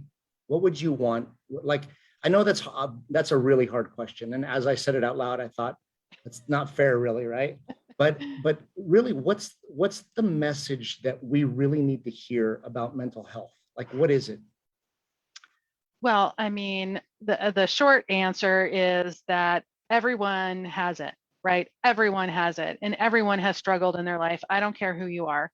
That struggle might not turn into a serious mental health diagnosis like a severe depressive disorder or a bipolar disorder or schizophrenia, but we have all struggled, and we all know what that feels like, and we all know how scary it feels to not feel good. And so to just eradicate the judgment around all of this stuff, because it's hurting everyone, and it's hurting our kids most of all, because whether we're saying it to them or implying it, or social media is, or shows they're watching or whatever, I mean, judgment in this society runs rampant. And so for sure, getting rid of the judgment. And if you're confused, or I mean, like, having enough resources, I mean, in society, so like enough treatment and enough clinics and enough clinicians and enough all that is a whole other issue, right? I mean, that's just a whole other can of corn. But I would say more than anything is just fundamentally boil it all down to love, honestly. And if you're afraid and you don't know what to do, you're afraid for yourself. How do I love myself enough to ask for help? It's your kid. How do I love my kid enough to let go of judgment, let go of fear, and get them the help that they need? How do we love each other enough to have dialogue around this, to have conversation around this? And I'm it's maybe it sounds simple, but it's actually not, right? Because there's just or maybe it is, there's so many things that can go into it that can make it hard. So letting all of that, expectations and all those things fall by the wayside and just deal with one another in love, I think is a great way to start. It's a great book that my daughter read a few years ago called Wonder, and then there was a movie that came out with it too, and there was a line in the movie where the young person said, be kind because everyone you know is fighting a battle. And it's awesome that they quote that young person for saying that, but it's actually Plato that said that first. Everyone's fighting a battle. And I think that when we realize that everyone is fighting that battle, you can become a little bit more compassionate, right? And Absolutely. understand and not be so confrontational. And I just want to butt in for a second and also say, Yeah. like many of these things, right, that we think of, again, I'm a writer, so now it's not about the punctuation, but it's about nouns and verbs. So a lot of these things that we think of as nouns, like love and compassion, are actually verbs, right? How they manifest in our life is actually a verb, right? So loving and compassion is wanting to alleviate suffering, right? You can't judge somebody and alleviate their suffering. Those two things can't coexist. So one thing that I learned, in my journey was that I was looking at, I'm not sure this is the right language, but like like we're the parents and we have children. So we have, authority and we have power over our kids because we're the parent. But in actuality, to have a healing relationship that I wanted to have with my daughter, I had to stop looking at her as my child. And I had to look at her as a human being of my equal human being wise. And that is where I was able to start understanding compassion in an entirely different functioning in our relationship than it had been prior to that. I want to ask you why, because you would think that as a mother, you would have the ultimate compassion for your child, right? So can you explain that a little bit further? Like, why did you have to remove yourself from that relationship and look at her in a different light? Well, I think, it really does stem to the idea of the expectations, right, that we have for our kids. And I mean that on every level. Like I touched on last time, it's like we expect our kids are going to be healthy and we expect that they're, going to go to school and they're going to do schoolwork and they're going to live these lives and all that jazz. And then, that isn't necessarily the case, or maybe not the case, at least for a while. So you mentioned earlier about like we see life through lenses, right? There's also the lens like of our own goggles, right? From the minute we're born, we spend our entire life looking at it through our eyes. And so we literally cannot take our eyes off and put somebody else's on. The only way we can become more aware of other people is to be aware of our biases and, that we have certain preconceived notions, but sometimes we don't even know what those are until something smacks us upside the head. And so with my daughter, it was like I had all these preconceived notions in the life, that I had led growing up and the life she was going to lead growing up. And so it was sort of like, I want you to do what I'm telling you to do because I'm your mother and I know what's best for you. And you need to get help and you need to do all these things, but that isn't what was working. And it certainly, took a long time. So it wasn't that my love for her changed. It magnified itself.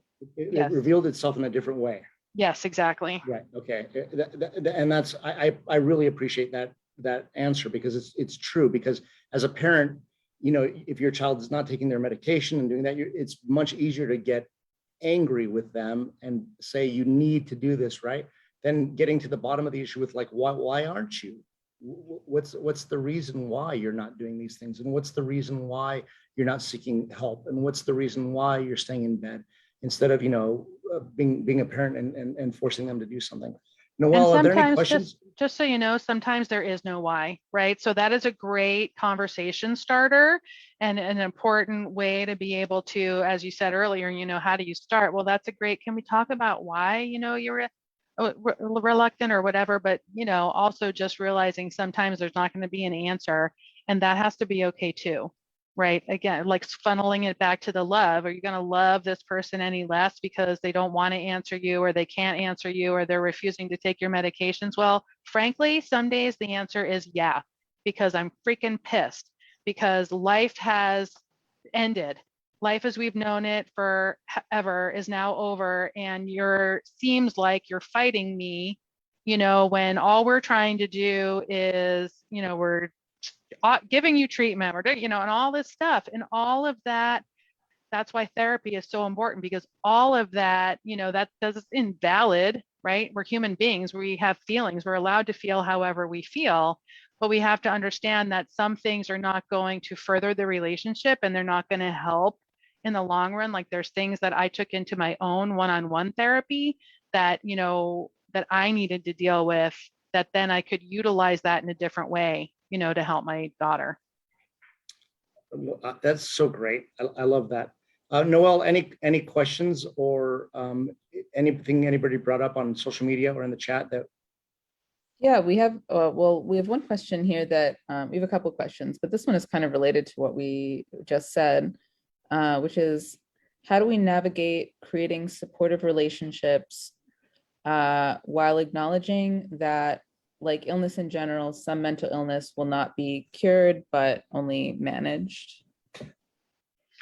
Wow. Yeah, well, that's a good question. And that's exactly right. I mean, especially with, more than likely, my daughter's diagnosis really hasn't changed much over the years. She has major depression, and that is unlikely to be cured ever in her life. And so, we touched on that last time that it can still, while she's in a fundamentally so much better place today than she was 9 years ago. That is true. And so managing expectations about what it looks like to be better is really important. So especially in the parent-child relationship, right? So yes, that is and can be a very lengthy process in terms of initially getting shit because there's the initial crises, right? So you're dealing with a lot of things that can be going very, very wrong all of a sudden. And then that hopefully, levels out with treatment and over time and everybody's getting treatment. So it's a thing that you need to address within yourself, within your dyad, if you're, married or with a partner, within your family system, because we can't forget the siblings, right? And the other people that are involved, it affects everyone. So remembering to do your own work. Like we're not going to have time to get to self-care. That's going to have to be the next hour, I think, because that is a huge, huge topic.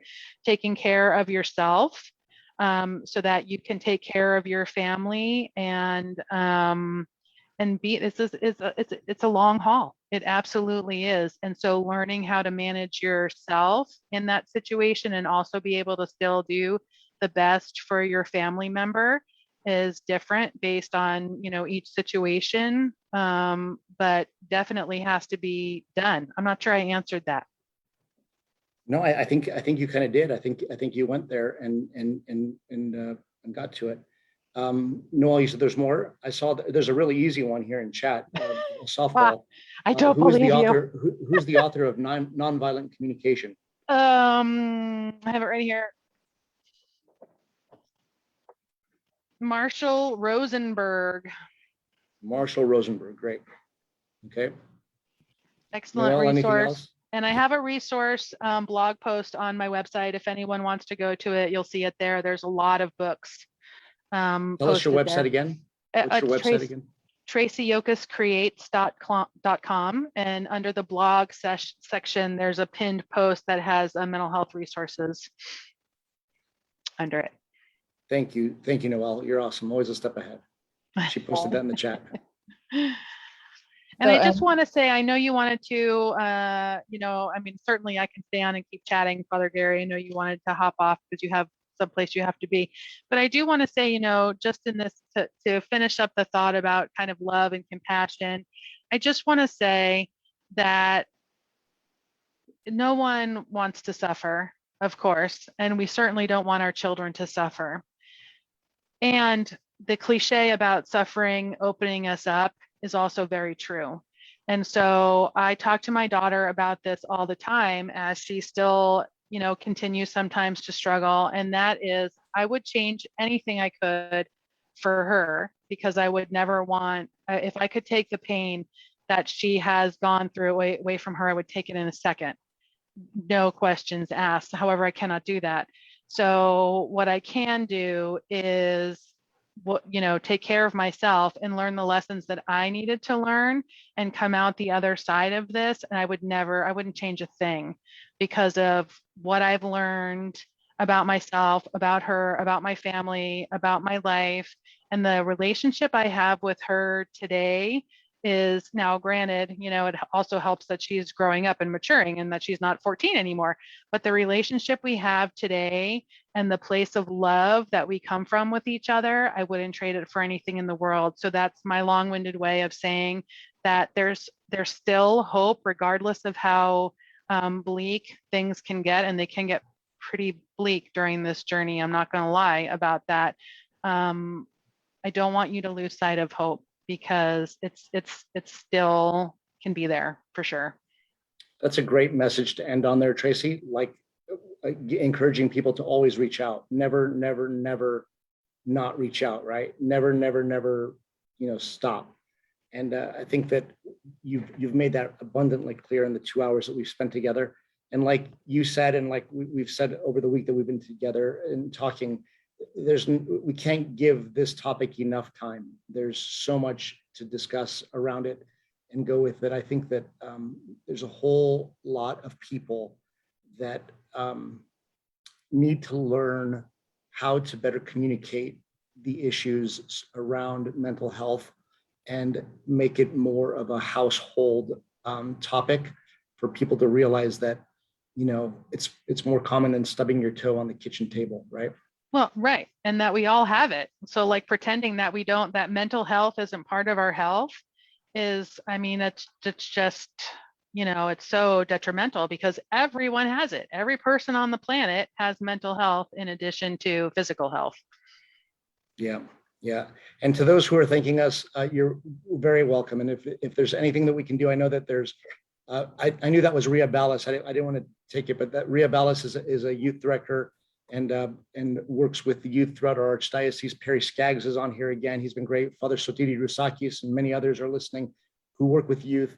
And I'm just thrilled that they keep coming back and that they're part of this. And just to realize that it's so important that we just open our hearts and listen, and not only listen, but share as well, right? And so thank you very much, Tracey, for taking the time and really making this effort that you have, and for everybody else being here as well. And for everybody's support and love, and just I hope that we can get to a place where more people find assistance and help, and can make it an issue that, I don't know, we're never going to cure it, right? You said, but we're going to be able to deal with it differently, right? Well, we can certainly cure the stigma around it, and we can Right. certainly cure the misinformation, and we can certainly determine, separate the fact from the fiction and the myth around it. So those things we can do. But yes, cures for mental illness, well, that's a whole other thing, but we can certainly, cure some of what ails society around talking about it and judging it. That's great. We're going to leave it on that, because that's the most important thing, is that we stop judging it and we start realizing that it's something that needs attention and love. So thank you, Tracey. Really, I can't thank you enough. And to everybody who's here and has been supportive of this show, Noelle, you've been amazing as well. So thank you, and God bless. Have a great week. We'll be together again next week at this time. And Noelle, if there's anything else you want to announce at this time, by all means, please do so.